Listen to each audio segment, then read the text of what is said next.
Hello friends, स्वागत है आप सबका आपके अपने यूट्यूब चैनल पर। एसएससी जीडी और यूपी पुलिस कांस्टेबल के लिए आज हमारी जीके जीएस की पहली क्लास है और ये क्लास आपको अब डेली कंटिन्यू मिलती रहेगी। आज की क्लास न सिर्फ एसएससी जीडी बल्कि यूपीएसआई, एसएससी सीएचएसएल, सीजीएल सब के लिए बहुत ही ज़्यादा इम्पॉर्टेंट है। तो आइए देखते हैं आज जीके जीएस की अपनी पहली क्लास। पहला ही प्रश्न देखते हैं कि निम्नलिखित में से उत्तर प्रदेश का राज्य पक्षी कौन सा है, या फिर इसी प्रश्न को पूछ सकता है कि निम्नलिखित में से उत्तर प्रदेश का राजकीय पक्षी कौन सा है। तो देखते हैं, तोता, गरुड़, रामचिरैया या फिर सारस। यानी कि उत्तर प्रदेश का राजकीय पक्षी या राज्य पक्षी कौन सा है, तो ऑप्शन डी हमारा राइट होगा। उत्तर प्रदेश का राज्य पक्षी की बात करें तो सारस। क्या है? सारस, या फिर इसी को हम क्या कहते हैं, क्रॉन्च भी कहते हैं। कहीं कहीं सारस ना दे करके बल्कि क्रॉन्च लिख दे तो आप लोग कंफ्यूज ना होइएगा, बल्कि इसे क्रॉन्च भी कहा जाता है। क्रॉन्च, सारस या फिर क्रॉन्च कहा जाता है, जो कि उत्तर प्रदेश का क्या है, राज्य पक्षी या फिर राजकीय पक्षी है।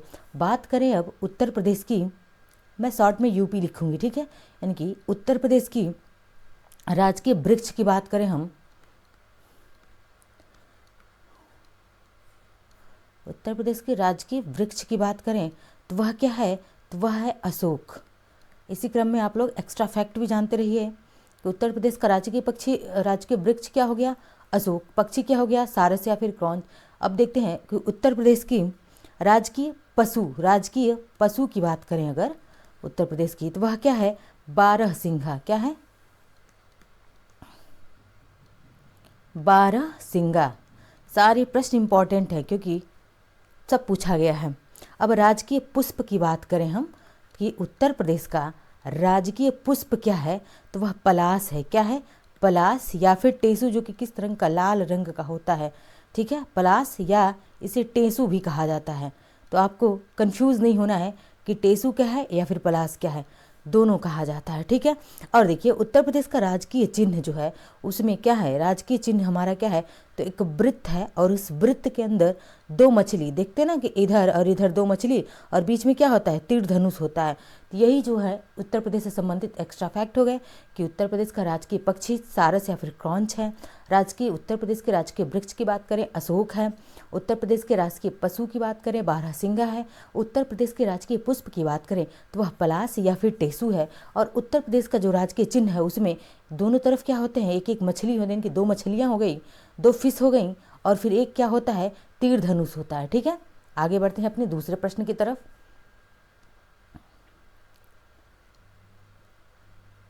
दूसरा प्रश्न है कि वर्ष 1937 से 1950 तक उत्तर प्रदेश को किस नाम से जाना जाता था।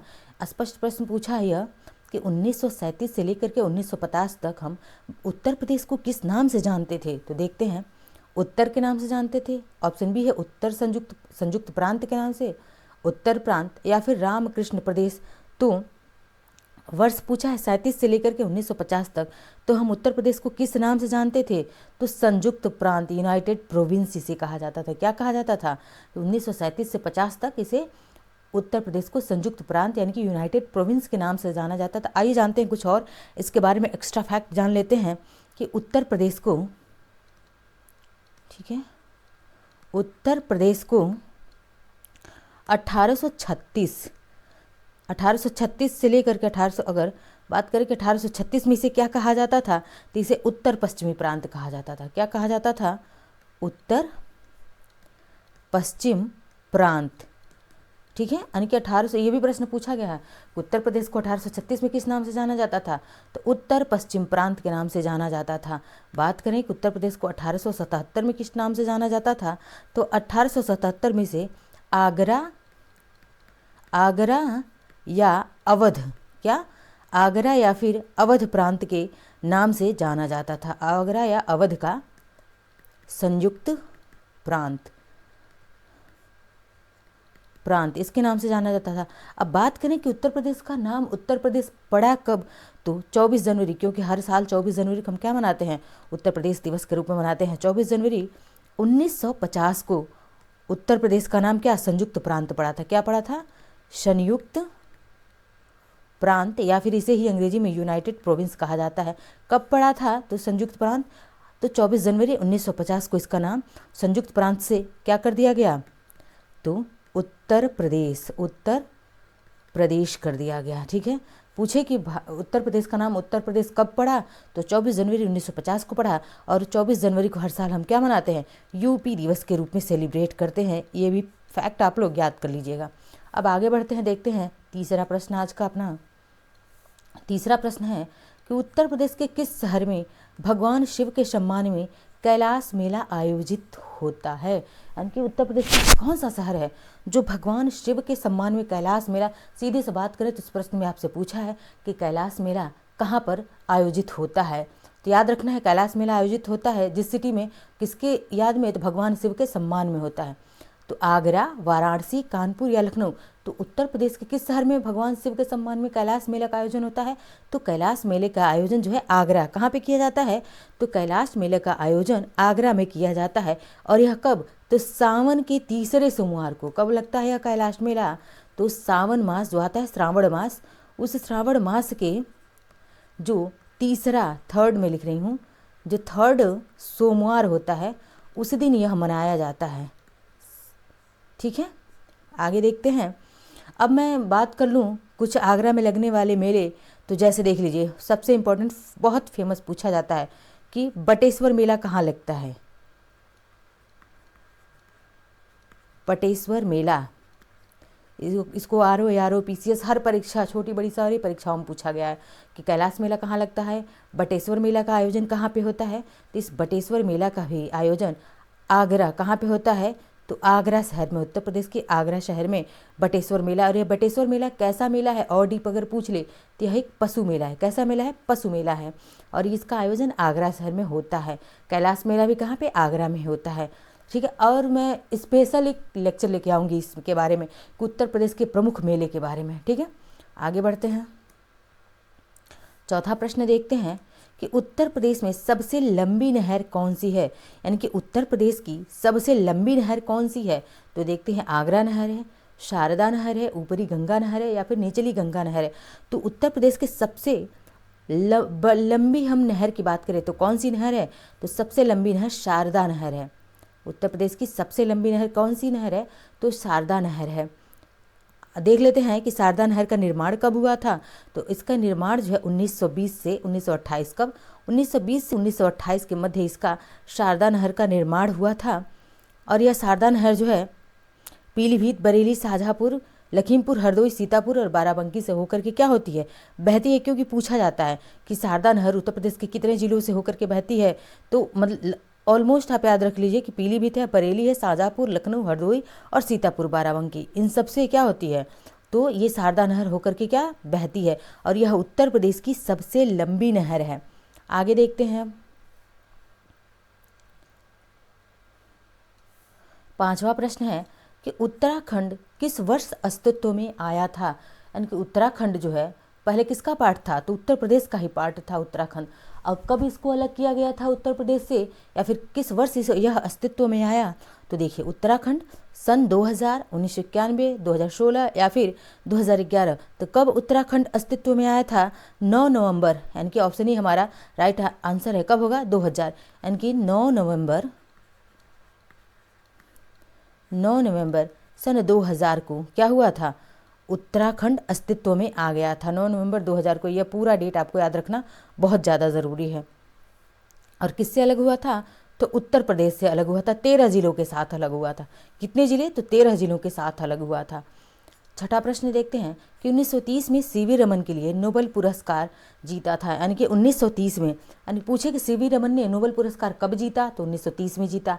और किस चीज़ के लिए जीता, किस क्षेत्र में जीता, तो देखते हैं साहित्य के क्षेत्र में, शांति के क्षेत्र में या भौतिक शास्त्र, किस क्षेत्र में जीता था सीवी रमन ने नोबेल पुरस्कार।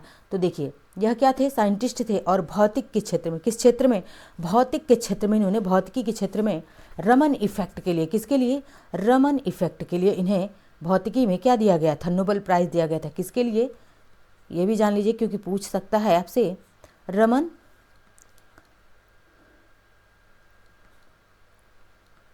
रमन इफेक्ट के लिए इन्हें क्या दिया गया था, 1930 में सीवी रमन को भौतिकी के क्षेत्र में नोबेल पुरस्कार दिया गया। एडिशनल फैक्ट और जानना बहुत ज़रूरी है, क्योंकि प्रश्न आज आपसे सीवी रमन के बारे में पूछा है तो कल भारत रत्न, सीवी रमन के बारे में नोबेल पूछ दिया तो कल आपसे इनके भारत रत्न के बारे में पूछ सकता है, क्योंकि ये भारत रत्न से भी इन्हें नवाजा गया था। तो सीवी रमन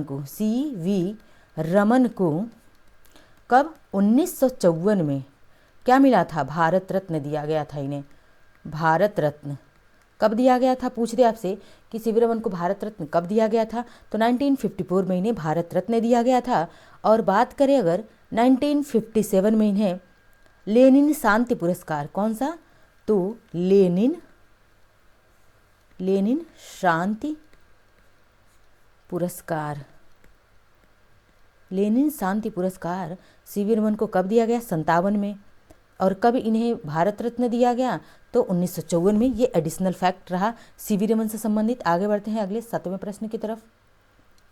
7वां प्रश्न है अपना, विक्रम सेठ द्वारा लिखी गई कौन सी किताब एक कविता के रूप में 10 नीति कथाओं का संग्रह है? तो कौन सी किताब है? इन इक्वल म्यूजिक है, बिस्टली टेल्स है, रिवर्ट अर्थ है, या समर है?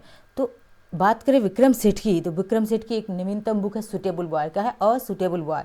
ये किसकी बुक है? तो विक्रम सेठ की ही बुक है। लेकिन बात करें कि कौन सी किताब एक कविता के रूप में 10 नीति कथाओं का संग्रह है, तो बिस्टली टेल्स है। कौन सी कविता है? बिस्टली सेल्ट है। बिस्टली टेल्स यह कविता, यह जो है यह एक किताब है जो कि 10 नीति कथाओं का क्या है? एक संग्रह है। ठीक है, आगे बढ़ते हैं, देख लेते हैं इन्होंने कब लिखा था? 1991 में इस कविता को लिखा था। कब लिखा था? 1991 में इस कविता को लिखा था। ठीक है, आगे बढ़ते हैं, देखते हैं 8वां प्रश्न। हरिवंश राय बच्चन द्वारा लिखी गई आखिरी कविता का नाम क्या है? यानी कि हरिवंश राय बच्चन द्वारा लिखी गई आखिरी कविता क्या है? इनकी आखिरी कविता, तो हरिवंश राय के देखिए नवंबर 1984, चल मर्दाने, दो चट्टाने, अग्निपथ, इनमें से कौन सा है?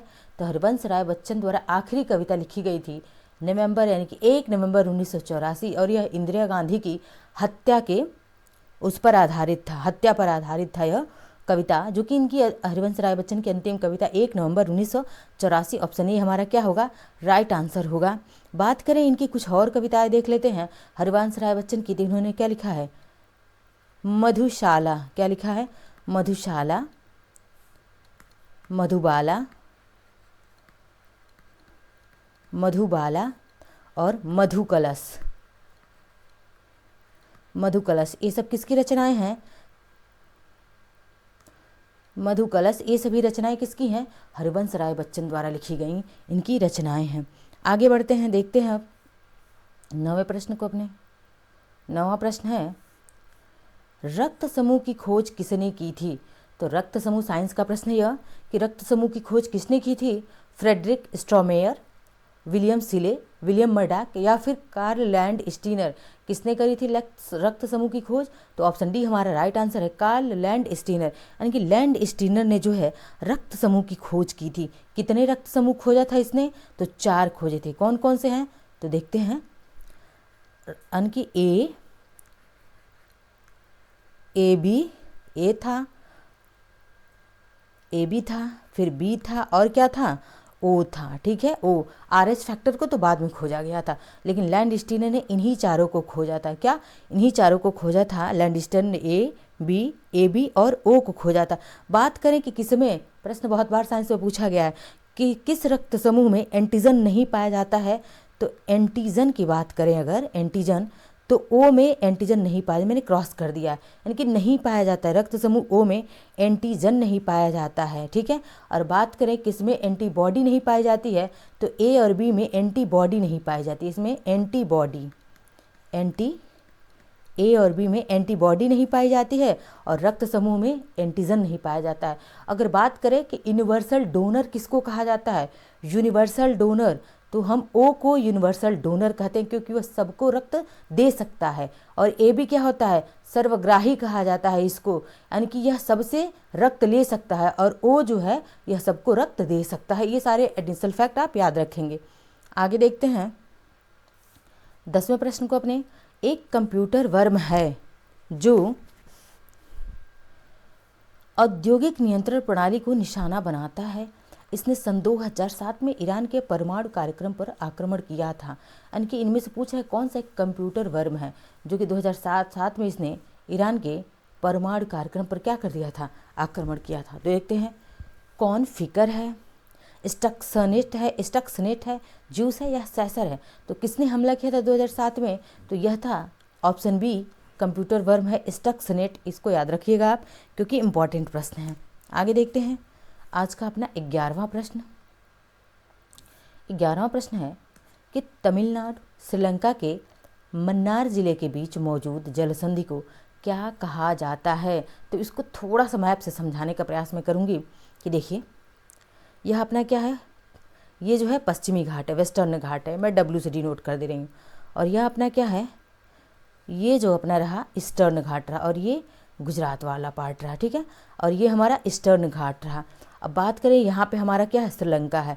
और ये जो है पूरा यह पार्ट किसका है, तो यह तमिलनाडु का, टी से डिनोट कर रही हूँ, तमिलनाडु को लिख देती हूँ मैं यहाँ, यह है तमिलनाडु, ठीक है।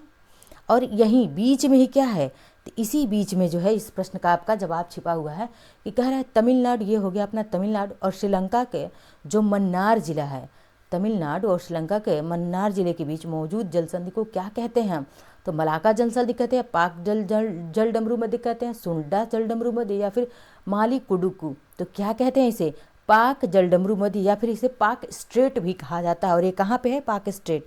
तो यह पाक स्ट्रेट यहीं पे लोकेटेड है, यहाँ पे तमिलनाडु और श्रीलंका के बीच में है पाक स्ट्रेट। तो इस मैप को आप एकदम ध्यान से याद रखेंगे कि पाक स्ट्रेट कहाँ पे है, तो तमिलनाडु और श्रीलंका के बीच में अवस्थित है पाक स्ट्रेट। बात करें कि इसका नाम पाक स्ट्रेट क्यों पड़ा, तो इस रॉबर्ट पाक जो कि एक ब्रिटिश अंग्रेज था, गवर्नर जनरल था, उसी के नाम पर ही क्या पड़ा गया था, पाक स्ट्रेट नाम पड़ गया था। आगे देखते हैं अपना 12वां प्रश्न। निम्नलिखित में से संयुक्त राज्य अमेरिका के किस राज्य की सीमा संयुक्त राज्य के किसी अन्य राज्य की सीमा के साथ साझा नहीं करता है।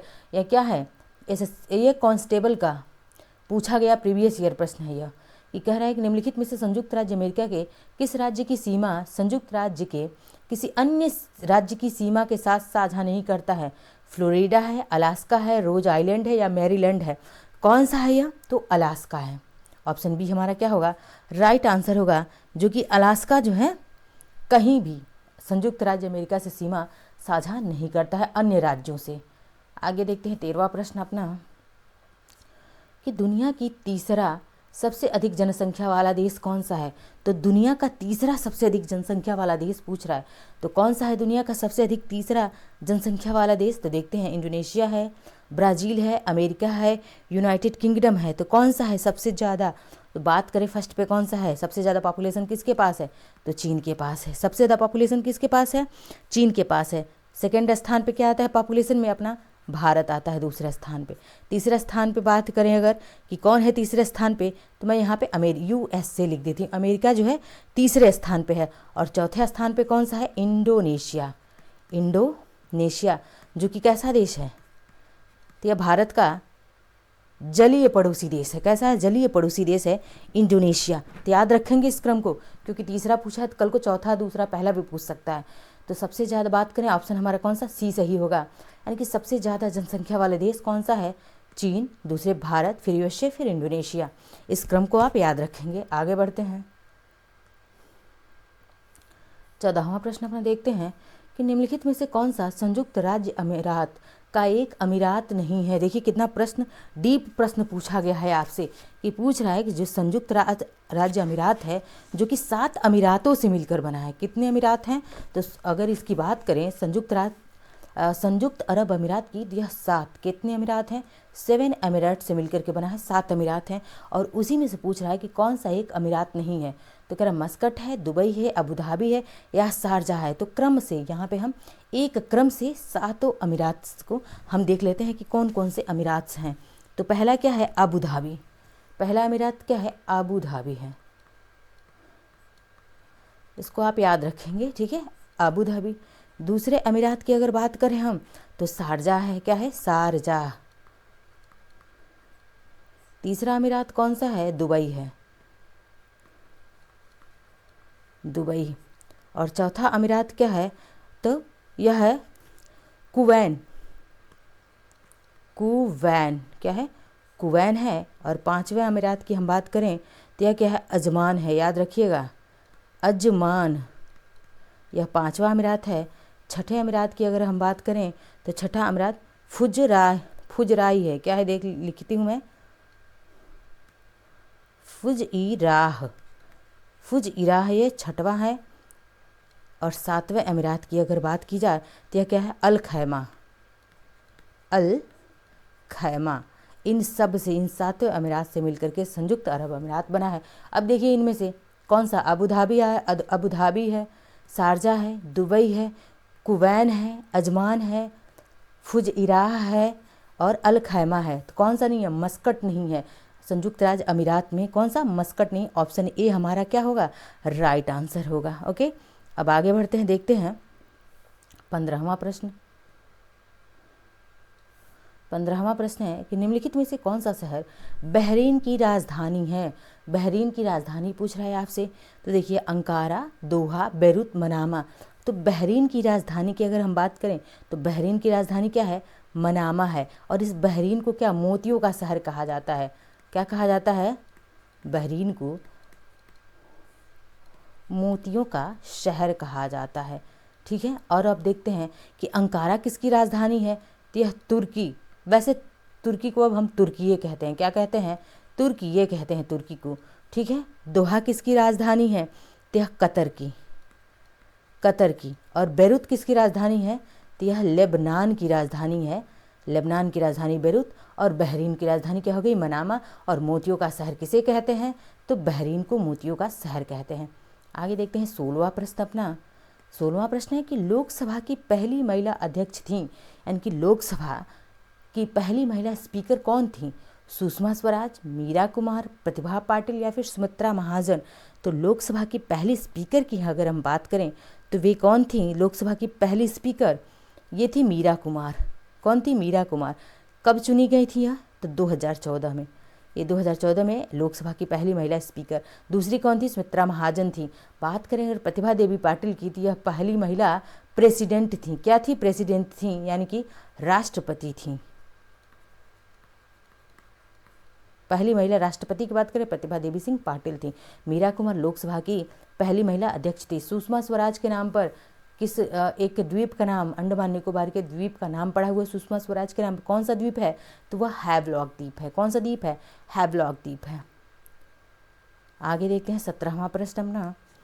स्वतंत्रता संग्राम 1957 का, यानी कि स्वतंत्रता 1957 नहीं, यह 1857 रहेगा। क्या रहेगा?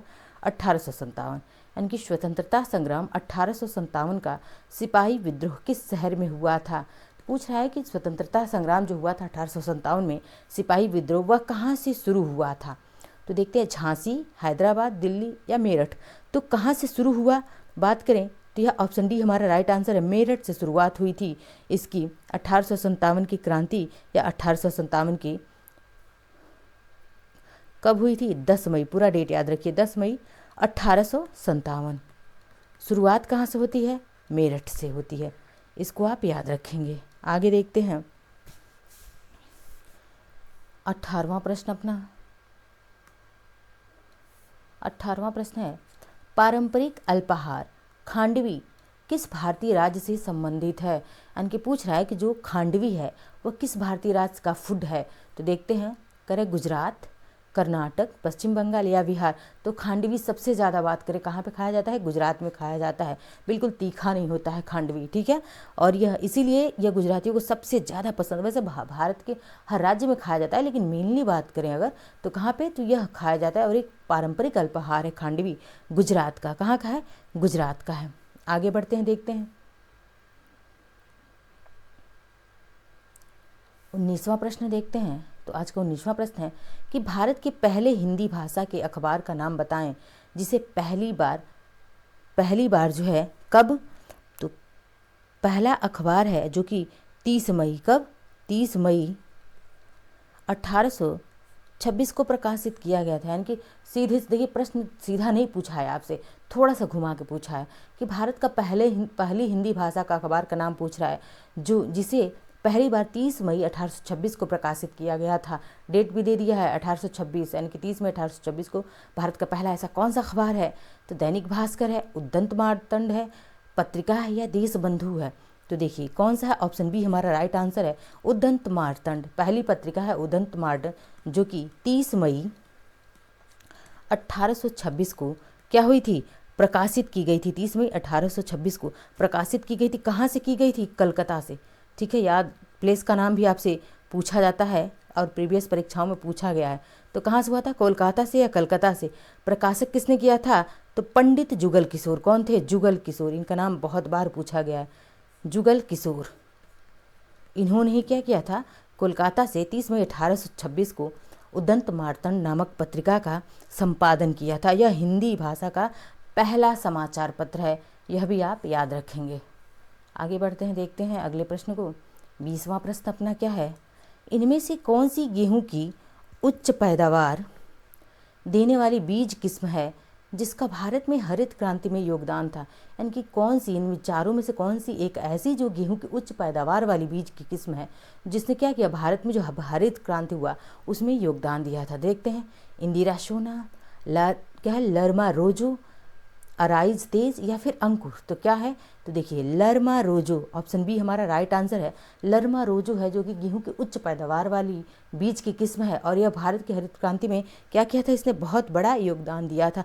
बात करें कि भारत में हरित क्रांति का जनक किसे कहा जाता है? तो देखिए भारत में हरित क्रांति का अगर हम जनक की बात करें तो कौन है? स्वामीनाथन। कौन? एम एस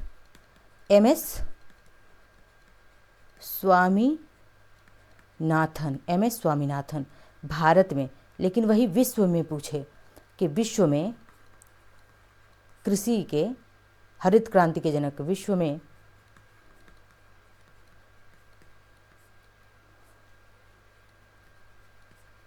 हरित क्रांति के जनक कौन है? तो विश्व में हरित क्रांति के जनक है नॉर्मन बोरलॉग। कौन है? नॉर्मन बोरलॉग हैं जो कि विश्व में हैं। लेकिन भारत में अगर पूछे तो एम.एस. स्वामीनाथन है। और कैसी ऐसी गेहूं की कौन सी बीज की किस्म थी जो सबसे ज़्यादा उच्च पैदावार करती थी? लरमा रोजो। याद रखेंगे आप इस प्रश्न को। आगे बढ़ते हैं, अब देखते हैं 21वां प्रश्न। 21वां प्रश्न है, फरवरी 1948 में भारतीय संविधान के प्रारंभिक मसौदा, यानी कि जो प्रारंभिक मसौदा तैयार किया गया था संविधान का, उसको किसने तैयार किया था? आपसे उनका नाम पूछ रहा है। सीधे से प्रश्न को अगर कहें सीधी भाषा में तो पूछ रहा है कि भारतीय संविधान का जो मसौदा तैयार किया था या प्रारूप तैयार किया था वह किसने तैयार किया था? मसौदे को हम क्या कहते हैं? प्रारूप भी कहते हैं, आप याद रखिएगा, क्योंकि शब्दों के जाल में बिल्कुल नहीं फंसना है। तो भारतीय संविधान का मसौदा कहे या प्रारूप कहे, किसने तैयार किया था? तो देखते हैं, कह रहा है राम मनोहर लोहिया, राम मनोहर सिन्हा, नंदलाल बोस, श्यामा प्रसाद मुखर्जी या बेनेगल नरसिंह राव। अब देखिए आप लोग तो कंफ्यूज हो गए हैं किसने, इसमें नाम आपको पता है, आप, मुझे लग रहा है कि 100% 99% लोगों को आंसर पता है, लेकिन क्या फुल फॉर्म दे दिया है नाम का, तो इसीलिए कन्फ्यूजन होगी। तो अगर बात करें कि संविधान के प्रारूप की या मसौदे की किसने तैयार किया था, ऑप्शन डी हमारा राइट आंसर है, बेनेगल नरसिंह राव। कौन है? बेनेगल नरसिंह राव, इन्हें ही हम शॉर्ट भाषा में क्या कहते हैं? BN राव कहते हैं। क्या कहते हैं? BN राव कहते हैं। तो इसीलिए आपको पूरा नाम इनका याद रखना जरूरी है, क्योंकि यह प्रश्न पूछा गया है प्रीवियस परीक्षा में कि ये यूपी कांस्टेबल की परीक्षा में पूछा गया था 2019 में कि किसने मसौदा तैयार किया था, प्रारंभिक मसौदा, तो इसमें यही बेनेगल नरसिंह राव था। तो आपको यह पूरा नाम याद रखना, सिर्फ BN राव रटने से काम नहीं चलेगा, इनका नाम था पूरा बेनेगल नरसिंह राव। इन्होंने ही क्या किया था? संविधान का प्रारूप या मसौदा तैयार किया था। आगे देखते हैं, अब 22वें प्रश्न की तरफ आगे बढ़ते हैं। उम्मेद भवन पैलेस किस शहर में स्थित है? यानी कि उम्मेद भवन पैलेस जो है किस शहर में स्थित है? उदयपुर में है, जोधपुर में है, मैसूर में है या फिर जयपुर में है? कहाँ पे है उम्मेद भवन पैलेस? तो बात करें अगर उम्मेद भवन पैलेस की, तो यह कहाँ पे है? यह जोधपुर में है। जोधपुर में, यानी कि ऑप्शन बी हमारा क्या है? राइट आंसर है, जोधपुर में अवस्थित है उम्मेद भवन पैलेस। आगे बात करते हैं कि उम्मेद भवन पैलेस की हम, तो यह कहाँ पे है? जोधपुर में है। जोधपुर कहाँ पड़ता है? तो राजस्थान में। कहाँ पे है? राजस्थान में है जोधपुर, और यहीं पे उम्मेद भवन पैलेस का निर्माण किया गया था। अब आगे बढ़ते हैं, देखते हैं अपना 23वां प्रश्न क्या है। लावणी किस भारतीय राज्य का प्रसिद्ध लोक नृत्य है? तो लावणी किस भारतीय राज्य का प्रसिद्ध लोक नृत्य है? उत्तर प्रदेश है, महाराष्ट्र है, सिक्किम है या तमिलनाडु है? तो लावणी किस भारतीय राज्य का लोक नृत्य है? कहाँ पे होता है ये लावणी सबसे ज़्यादा? महाराष्ट्र का। कहाँ का है? महाराष्ट्र का है। एक आपको इस पे भी वीडियो मिलेगा कि प्रमुख भारतीय लोक नृत्य पे, ठीक है, बहुत ही जल्द आपको मिलेगा। तो कौन लावणी कहाँ का भारतीय लोक नृत्य है? महाराष्ट्र का है। लावणी जो है 2 प्रकार की होती है। लावणी की भी अगर हम बात करें तो यह 2 प्रकार की लावणी होती है। पहली लावणी क्या कहलाती है? निर्गुणी लावणी, और फिर दूसरी श्रृंगारी, यानी कि पहली हो सकता है आपसे डीप प्रश्न पूछ ले, निर्गुणी लावणी पूछ ले आपसे, ठीक है, तो आप याद रखेंगे निर्गुणी लावणी, और दूसरी क्या है? श्रृंगारी लावणी।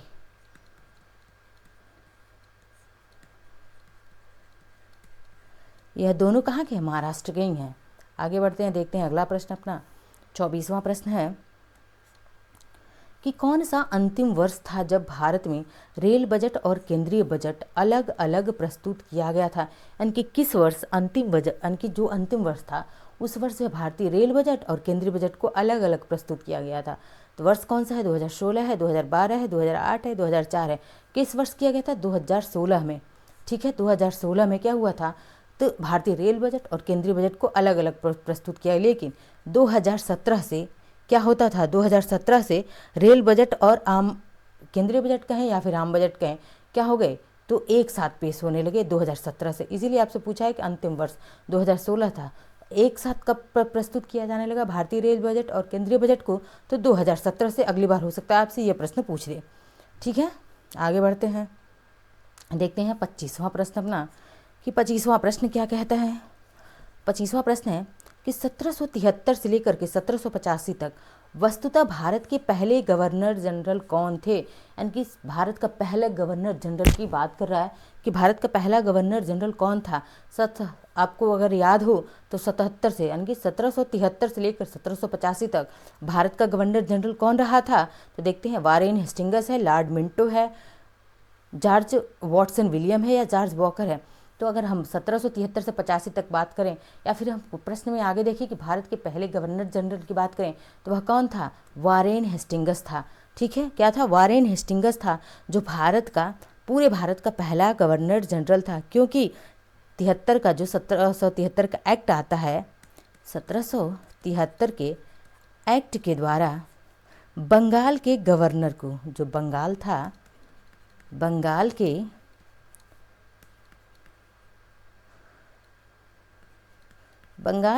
गवर्नर को पूरे भारत का, ठीक है, पूरे भारत का क्या बना दिया गया? Governor general.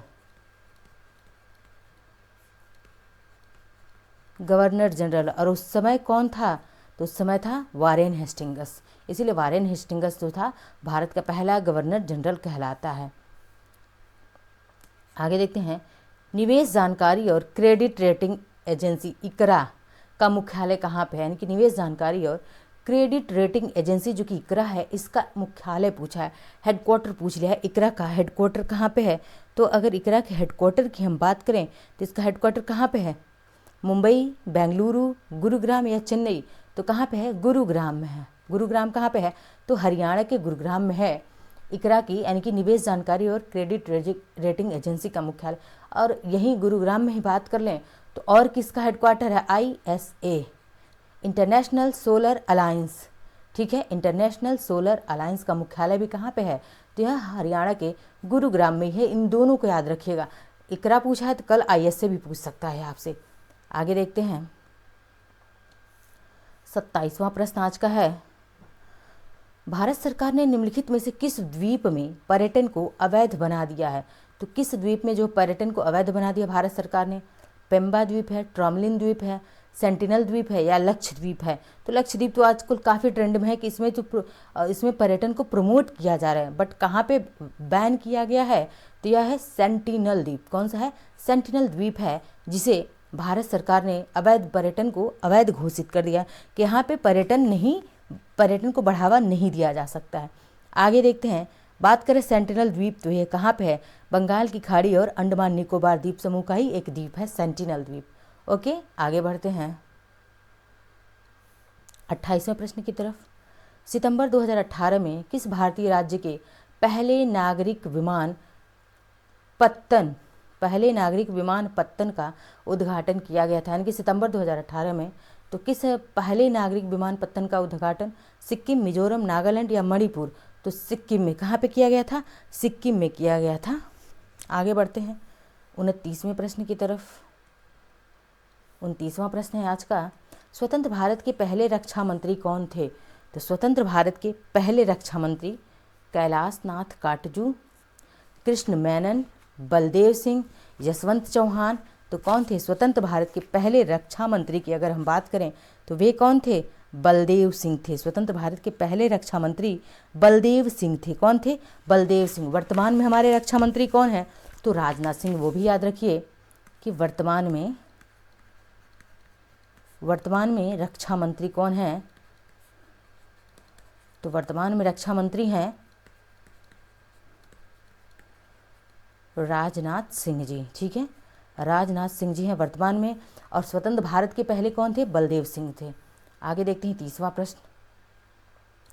30वां प्रश्न है कि सरदार वल्लभ भाई पटेल की स्टैचू ऑफ यूनिटी किस नदी पर स्थित है?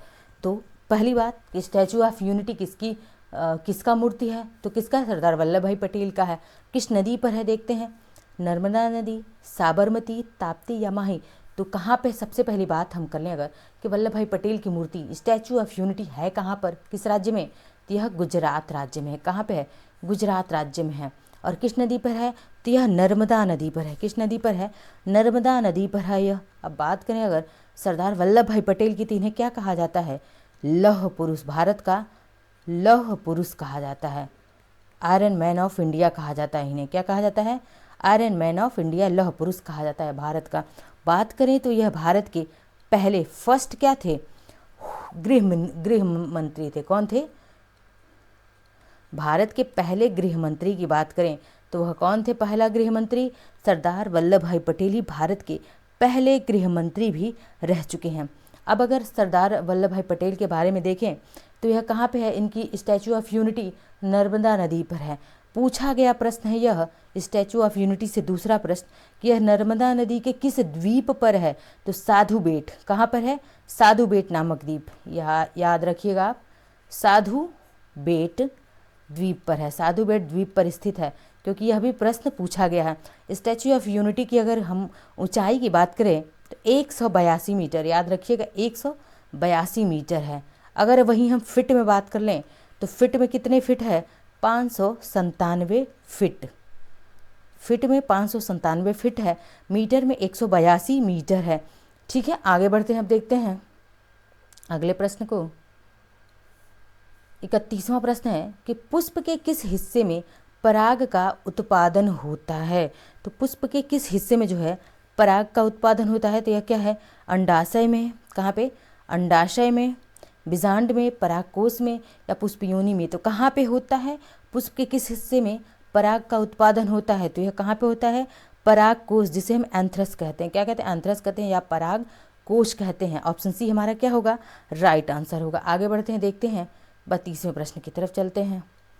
32वां प्रश्न है कि कौन सा जीवाणु अंडाकार या गोलाकार होता है? ऐसा कौन सा जीवाणु है, कौन सा बैक्टीरिया है जो अंडाकार या गोलाकार होता है?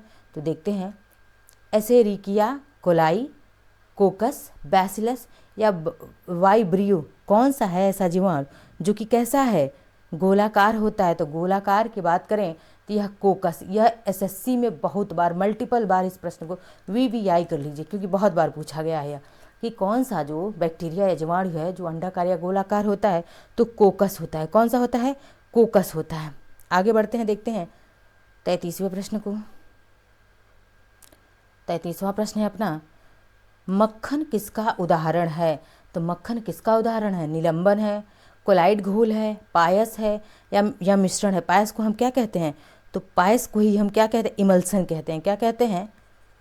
इसे ही इमल्सन कहा जाता है। ठीक है, इमल्सन। तो मक्खन किसका उदाहरण है? तो मक्खन पायस या फिर इमल्सन का है। किसका है? पायस या फिर इमल्सन का उदाहरण है क्या? मक्खन। आगे देखते हैं, पायसीकरण किस प्रक्रिया से मक्खन पाया जाता है? तो पायसीकरण की प्रक्रिया से हम मक्खन को पाते हैं, ठीक है, इमल्सिफिकेशन। आगे देखते हैं 34 नंबर का प्रश्न कि 1887 में इलाहाबाद विश्वविद्यालय की स्थापना किसने की थी? तो सबसे पहला प्रश्न बनता है, इलाहाबाद विश्वविद्यालय की स्थापना कब हुई थी? तो 1887, यानी कि स्वतंत्रता से, प्रश्न अगर घुमा के पूछे कि स्वतंत्रता से पूर्व किस विश्वविद्यालय की स्थापना की गई? 1887 में इलाहाबाद विश्वविद्यालय की स्थापना की गई। अब किसने की? तो देखते हैं, ऑप्शन ए है doctor Sarvepalli Radhakrishnan, Jonathan Duncan, sir William more या मदन मोहन मालवीय। तो किसने किया था 1887 में इलाहाबाद विश्वविद्यालय की स्थापना? तो देख लेते हैं, ऑप्शन सी हमारा राइट आंसर होगा। किसने किया था? सर विलियम म्योर ने। किसने किया था? विलियम म्योर ने 1887 में इलाहाबाद विश्वविद्यालय की स्थापना की थी। आगे बढ़ते हैं, और ये आज कैसा विश्वविद्यालय है? तो भारत का एक केंद्रीय विश्वविद्यालय इलाहाबाद विश्वविद्यालय आज क्या है? सेंट्रल या फिर केंद्रीय विश्वविद्यालय है। तो ये थे आज का अंतिम प्रश्न हमारा है, ये 35वां आज का अंतिम प्रश्न है कि पहली महिला मुख्यमंत्री वर्ष 1963 में नियुक्त की गई थीं, जिन्होंने किस भारतीय राज्य का नेतृत्व किया था? देखिए प्रश्न कितना सरल प्रश्न पूछा गया है, लेकिन एकदम घुमाकर कि बच्चा जानते हुए भी क्या कंफ्यूज हो जाएगा। पूछ रहा है कि भारत की पहली महिला मुख्यमंत्री 1963 में नियुक्त हुई थी, उन्होंने किस भारतीय राज्य का नेतृत्व किया। अगर प्रश्न को सीधे सरल भाषा में कहा जाए तो पूछ रहा है कि भारत की पहली महिला मुख्यमंत्री कौन थी और किस राज्य की पहली महिला मुख्यमंत्री बनी थी। तो अगर भारत की पहली महिला मुख्यमंत्री की बात करें तो वह कौन थी? सुचेता कृपलानी। कौन थी? सुचेता कृपलानी, ठीक है। यह भारत की पहली महिला मुख्यमंत्री बनी थी। कब बनी थी? 1963 में बनी थी। और किस राज्य का इन्होंने नेतृत्व किया था? तो उत्तर प्रदेश की। या फिर प्रश्न पूछ दे उत्तर प्रदेश की पहली महिला मुख्यमंत्री का नाम, तब भी क्या होगा? सुचेता कृपलानी जी ही उत्तर प्रदेश की पहली महिला मुख्यमंत्री रहीं या भारत की पहली महिला मुख्यमंत्री रहीं। बात करें इनसे संबंधित एक बहुत ही इंपॉर्टेंट फैक्ट पूछता है कि जब असम में क्या हुआ था कि असम में एक आंदोलन हुआ था, नोवाखाली। कौन सा? नोवाखाली। यह इंपॉर्टेंट फैक्ट है क्योंकि बहुत बार परीक्षाओं में पूछा गया कि असम में नोवाखाली यात्रा हुआ था और इस यात्रा में गांधी जी के साथ कौन महिला थी? तो गांधी जी के साथ जी कौन थी? सुचेता कृपलानी थी। कौन थी? सुचेता कृपलानी जी थी। यह प्रश्न कई बार आरओ एसएससी सारी परीक्षाओं में पूछा गया। एडिशनल फैक्ट के रूप में आप इसको जानेंगे। तो यह आज हमारी पहली जीएस की क्लास थी और आगे यह क्रम जारी रहेगा। क्लास पसंद आए तो लाइक शेयर सब्सक्राइब कमेंट करते रहिए। मिलते हैं अगले लेक्चर में। धन्यवाद।